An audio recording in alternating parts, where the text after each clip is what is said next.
Hey guys, how's it going? This is Abraham. Today I wanted to go ahead and share a little bit about the setup that I have for my Linux box. It's basically running PopOS 19.04, and all the software that I use for recording my videos, setting up tutorials or broadcasts or live streams rather, is all free and open source, and I'm going to show you what that looks like.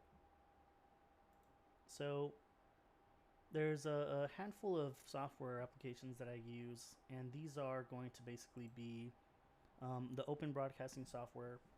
This is actually pretty popular software. It's used a lot by Twitch streamers and video producers, as well as gamers on YouTube, possibly YouTube Live, Facebook Live, or Facebook live streaming. It's used a lot, and I think it's probably maybe the official software actually. So it's pretty good software. It does a great job for recording, and this is what I used to do the screencast. There's other software for screen capture. I think Camtasia is one. I haven't used it in a long time, but that's one of the applications I used to use. And there's a couple of other ones. Maybe let's see, what would be another application? I can't really think of any right now. I've been using this one for so long, but to capture video, this is what I use. Now, once I'm actually editing any video clips, let's say that I have some type of blooper and I want to chop that out, I use OpenShot to edit the video. Now here, this is very similar to software like iMovie, Windows Movie Maker, or DaVinci Resolve. Basically, you have tracks where you pull in your video clips. You can chop them up. You can add, transitions between all the clips, and then you can add some audio as well. So it's pretty neat. When you're working with audio, what I like to use when I'm working with audio is Audacity. This is great software for cleaning up and removing noise, adding some effects. It's used a lot by a lot of people as well in the recording industry. Like if we want to lift a sample out or we want to chop something up, this is great software to do it in. Software similar to Audacity are things like Adobe Audition, SoundForge, probably even Fruity Loops actually has a wave editor in there, but I think Audacity is superior to it. The only thing it doesn't do that I wish it did was support MIDI, and if it did, I'd probably just really use this. It's really great software. Now, if I wanted to add any type of like overlays or screen graphics, or design a logo for some course I'm working on or tutorial, whatever, then the software I like to use on Linux is Inkscape. Now, Inkscape is graphic software, which again is open source and free, similar to Adobe Illustrator, Sketch, LibreOffice Draw, or Corel Draw, if you remember that. So it's really good software. Matter of fact, I created these lower thirds on it. So you see this little thing here with my logo and the title of the cast. That's a graphic. I didn't go as fancy. I could have probably done something fancier, but it was really easy to throw that in. Now, if you ever need to back up one of your clips, or if you want to see your final product, VLC, this is great software as well. You can actually, not only does it support like all these different video codecs, so it's great for when you're working with a video clip that was sent to you by like somebody you're collaborating with or whatnot, but it can actually also save live streams. If you have the URL, you can actually save that video. So useful for backing up maybe a YouTube video you no longer have the source for. So it's pretty interesting. As far as hardware goes, I use this microphone here with a pop filter I picked up on Amazon. This is the G-Track Pro. I actually bought this at Best Buy. I think it was a couple, maybe $200, maybe less, but it's pretty good. It works really well. I've been looking forward to doing like a podcast with a buddy of mine, so if I ever do, this is the microphone that I'm going to use. And for my video, I just use this Logitech, although the version I have is older because it has the original Logitech logo. It's the C270, and Wow, it's only $39. When I picked this up a long time ago, it was not HD, and it was a lot more expensive, so good to see it's gone down in price. Oh, I see, and that's how you place it. Uh-huh.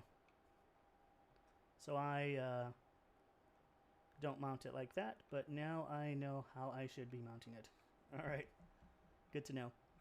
So that's the setup, and as far as how I set up OBS, let me show you guys this because I think this is really interesting. Let's see. So I went ahead and I minimized the screen here so we don't get that weird, like, you know, YouTube inception thing going, or I mean video inception thing going here. But what I have here is a series of scenes. Now the scenes are basically what you're going to see when you're casting or screen recording. It allows you to switch between different layouts, if you will. I have a couple of here. I have just the black layout so that when I start off recording I don't capture anything that I don't want to just yet.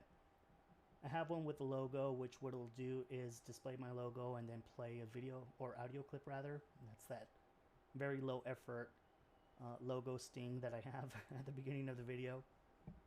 And then I have this one here where I have that lower thirds with my name. So that's this one here. Then I have one with just the webcam, and I've set that one up to have a title on the side, the logo, the camera with the white background, and then one with the lower thirds on the left monitor, one with the lower thirds on the right monitor, you know, my webcam up on the top, webcam up on the top there, and on the bottom, and on the bottom, you get the idea. And then if I don't want a thumbnail, then I can just screencast the screens by themselves. But one thing to note is here on the side where it says sources, all of these here, they're references to like the first scene that I created. And what I did was, in the initial scene I added the microphone, I added the camera, then I added like the monitor that I'm working with, and I duplicate that reference to that source so that if I need to change the microphone source, for example, I only change it in one scene. I don't have to go to all these individual scenes I've created and then update it. So for certain assets or certain layouts that you have, it's really good to make sure you duplicate your sources. Or, I mean, I'm sorry, that you reference them. Now, where you would want to duplicate your source so that it's completely unique and different is when you have something like text, for example. The difference between the text in the lower third and the text in my presenter here, actually this one here, they both say the same thing, but they're actually different in case, you know, I have different sections that I'm discussing. And this one here is pretty interesting as well.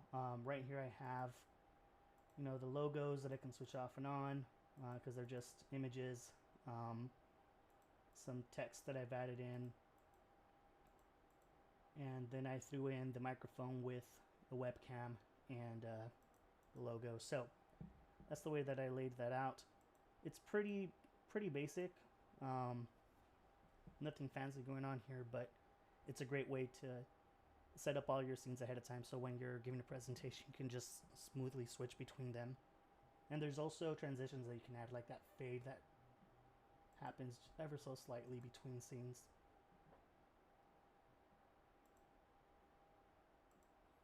Yeah. Now, as far as settings go, let's go ahead and take a look at that. So for the most part, I left everything exactly the same as the defaults. I think the only main difference is I switched my audio sample rate here. This audio sample rate was updated so that I use the same sample rate as the microphone because I noticed in a recording I did before this that my voice was very high-pitched. Turns out that's because the sample rates weren't the same. You may have to do a little bit of trial and error depending on what hardware you're using, but that's what worked for me. And really, that's it. Let me know what you think. If there's anything else that you'd like to see as far as, you know, maybe editing some video clips with OpenShot or cleaning up some audio with Audacity, let me know in the comments down below. And yeah, that's it. We'll be seeing you guys.